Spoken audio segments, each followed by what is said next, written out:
Thermopylae, the Hot Gates, the last bastion of the Greek defence. To the northeast, Greece's naval forces were holding their own against the might of Poseidon, the might of the storm, and the might of the marauding Persian fleet.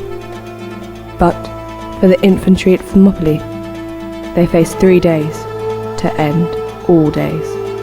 Just 5,000 Greeks had come to face a force of over 2 million Persians. The Greek cities had pledged allegiance to Leonidas' sword, spear, and shield. They stood behind their warrior king. The stage was set, the players in position, awaiting the opening gambit of Thermopylae. Xerxes sent his first wave. Using the canyon of Thermopylae, they drove the Persians into a bottleneck, evening the odds stacked against them by Xerxes' immense numbers. The first wave of Xerxes' forces proved no match for King Leonidas and his Greeks. All of them were cut down where they stood. The last thing they ever saw was a Spartan face, grimacing with joy as they drove their spear into their black hearts. Xerxes finally had a taste of what the Greeks had dealt his predecessor at Marathon: annihilation. Xerxes' anger was legendary, his temper swift. His response was to send his elite unit, known only as the Immortals, known as such for their ability to replenish their fallen brethren with fresh heretics.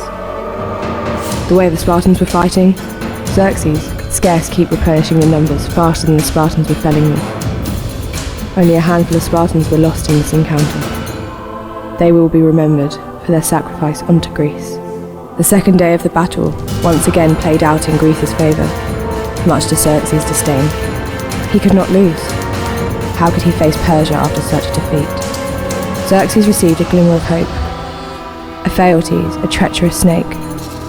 Ephaeotes, a treacherous snake, softened by false promise of reward and glory from an apocryphal god. He had come to tell them of the pathway which led across the mountain to Thermopylae, by which disclosure he brought destruction on the band of Greeks who had there withstood the barbarians. This betrayal rendered the Hot Gates nothing more than a narrow tomb. The final day of Thermopylae is upon us. May the blessings of the gods be on Leonidas and all who stand with him in battle.